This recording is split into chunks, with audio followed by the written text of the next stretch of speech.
We have next topic, क्या है? Current density. Current density. इसके पहले आज एक और तो डेंसिटी पढ़े थे, पहला वाला एक और टर्म क्या पढ़े थे? एक और density, electron density. Electron density नहीं Sandeep, electrical density, free electron density. Electron density.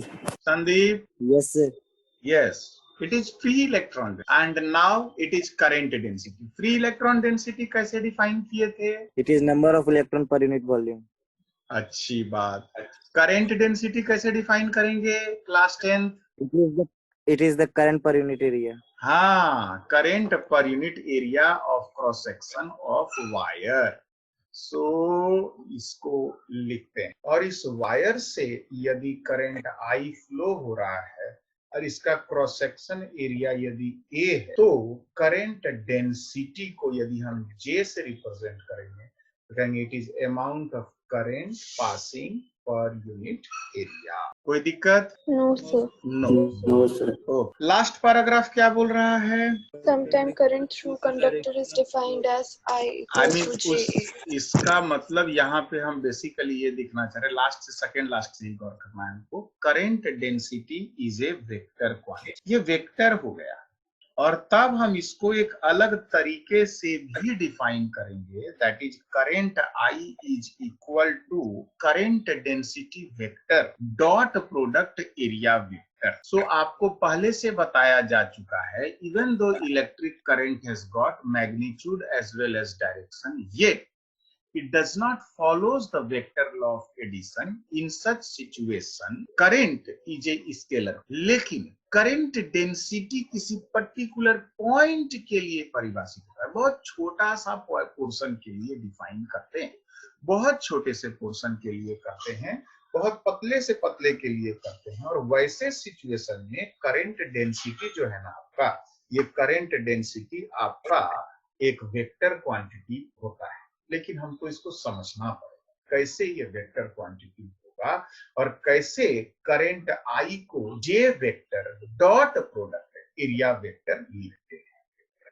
आप इमेजिन कीजिए कि ये एक वायर है, वायर में एक पर्टिकुलर डायरेक्शन में करंट और एक एरिया आपने कंसीडर किया जिसका नॉर्मल का डायरेक्शन हट डिफरेंट हुआ, दिख रहा है सबको? Yes sir. सरफेस को थोड़ा टेढ़ा कर दी, रुको, दो सरफेस, एक सरफेस का एरिया वेक्टर होगा, इसी के साथ में एक और सरफेस बना, क्या दोनों एरिया वेक्टर का डायरेक्शन सेम है? Yes sir. Yes sir. अरे बौरा गए हो तुम लोग जी, ठीक से दिख नहीं रहा है लगता है, फिर से बनाते हैं। ये एक है और फिर एक ये, क्या दोनों एरिया वेक्टर का डायरेक्शन सेम है? No sir. नहीं भैया, सेम नहीं है। आप देखिए इसको, तो कहीं ना कहीं एरिया वेक्टर आप देख सकते हो हॉरिजेंटल के साथ करंट के साथ मान लो थीटा एंगल, थोड़ा सा इसको जूम करके देख लीजिएगा आप लोग, एरिया वेक्टर करंट के साथ थीटा एंगल। अब वैसे सिचुएशन में हम दो एरिया को कंसीडर करें, एक एरिया जो सरफेस के वायर के लंबे वायर के लंबाई के परपेंडिकुलर, और एक है जो कि स्लैंट है, ये दोनों को दिखाएंगे और इन दोनों के बीच में कनेक्शन दिखाएंगे, कहेंगे ये वाला एरिया के तुलना में ये जो स्लैंट वाला एरिया है ये थोड़ा बड़ा हो जाएगा।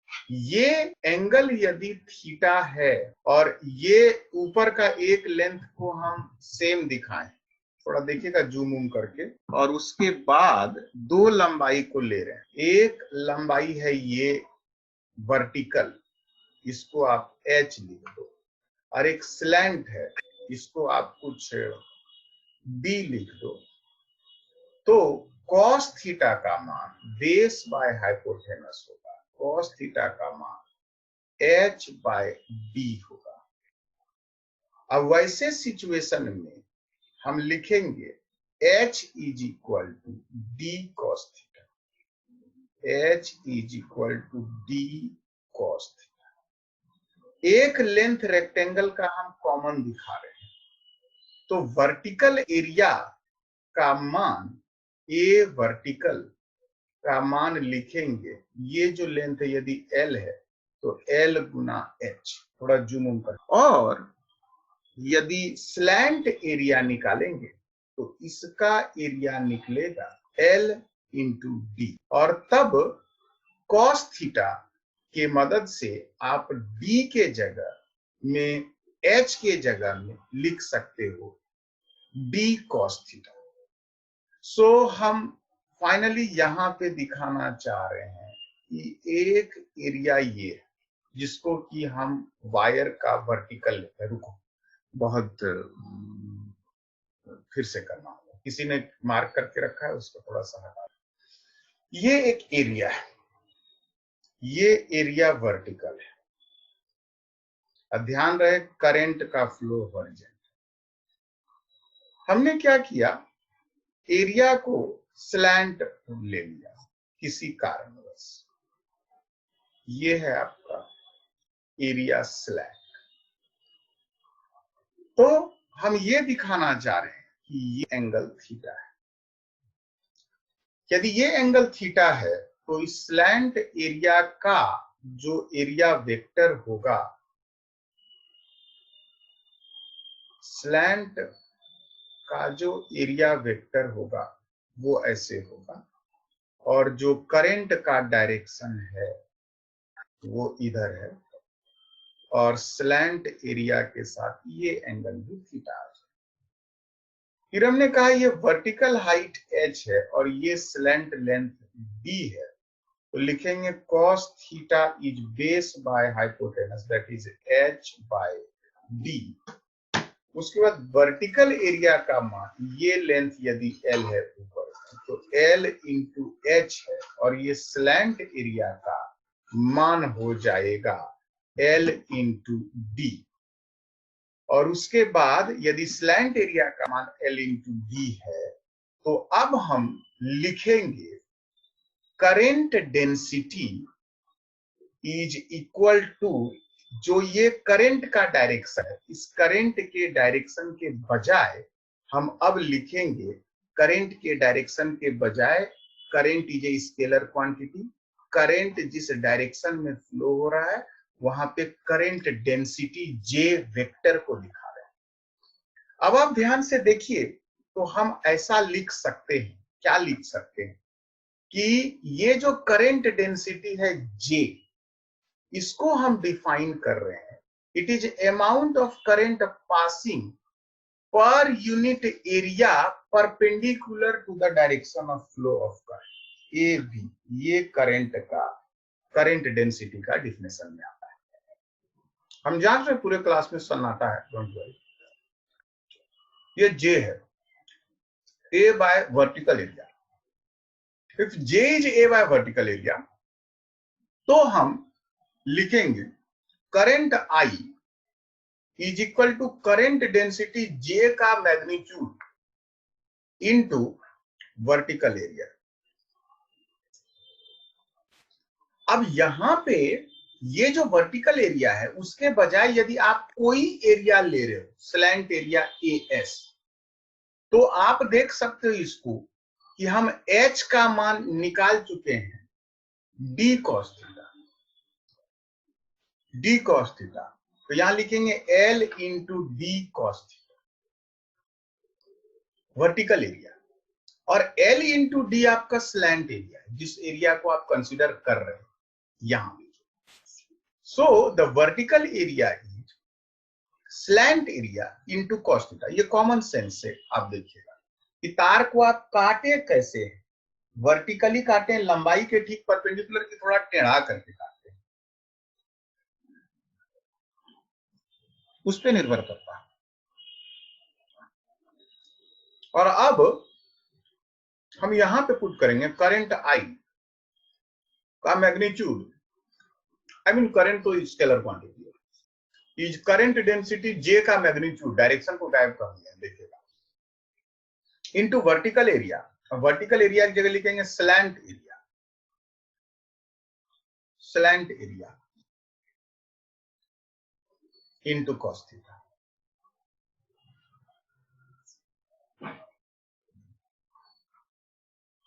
और तब हम लिखते हैं current I is J vector dot product, ये जो स्लैंट एरिया लिए उसका ये। हाँ हमको पता था थोड़ा ओवरडोज हो गया,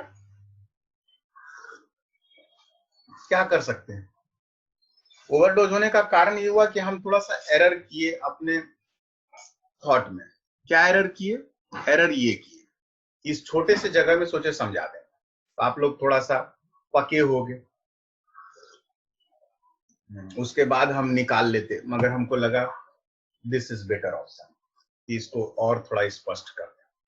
अभी जो आपको स्क्रीन में दिख रहा है इसको जरा ध्यान से देखिए, हमको कोई जल्दीबाजी नहीं, आराम से देखिए, एक एक पहलू को ध्यान से देखिए, और कहीं कोई दिक्कत है तो पूछिए। हमको जल्दीबाजी इसलिए नहीं क्योंकि मेरे हाथ में चाय बिस्किट है, हम चाय पी रहे हैं, आप आराम से देखिए और उसके बाद पूछिए।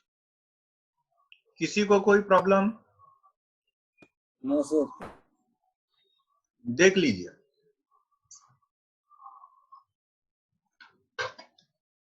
तो जो आप लोग ऑलरेडी पढ़ चुके हो क्लास 10th में, किसके बारे में भैया? करंट डेंसिटी के बारे में। उसमें हम एक चीज आज नया सीखे। क्या नया सीखे जरा बताइए तो? Current density is a vector quantity. हाँ, and it is found, and current is found by, हम लोग क्या लिखे? Current density J is current per unit area. अब हम कहे current is equal to J into area. J is current density, A is area. तो कहने into area, सीधा सीधी नहीं। एरिया यदि एकदम परपेंडिकुलर कटेगा, सीधा सीधी कटेगा तार, तब एरिया। और कोई स्लैंट काट दिया तो कहेंगे, जब स्लैंट काट दिया तो एरिया वेक्टर जो होगा वो करंट के डायरेक्शन से कुछ एंगल थीटा बना। और यदि एकदम सीधा वायर में करंट जो फ्लो हो रहा है उसके परपेंडिकुलर डायरेक्शन में काटोगे तो चार्ज के फ्लो का डायरेक्शन और एरिया वेक्टर तुम्हारा मैच कर जाए, तो उस समय कॉस 0 हो जाएगा, कॉस 0 1 हो जाएगा, वो गायब हो जाएगा। और यदि स्लैंट करके काटे तो करंट डेंसिटी कैसे निकालेंगे? उस स्लैंट एरिया तो बड़ा होता है, तो करंट डेंसिटी निकालने में कहेंगे ना, current density is defined as area perpendicular to the wire. उसको आप एकदम परपेंडिकुलरली काटो। आप देखिए कॉर्नर में लिखा है करंट डेंसिटी J का मैग्नीट्यूड क्या लिखे? कहे I बटे A वर्टिकल, और उसके ऊपर तीर लगा दिए थे, ओ ये तो वेक्टर है, तो इसका डायरेक्शन क्या होगा? कहेंगे जिधर करंट फ्लो है उधर। और इस तरह से हम लोग करंट डेंसिटी का रिलेशनशिप देखे। और क्या कहेंगे लास्ट में? स्क्रीनशॉट ले लिए हैं आप लोग?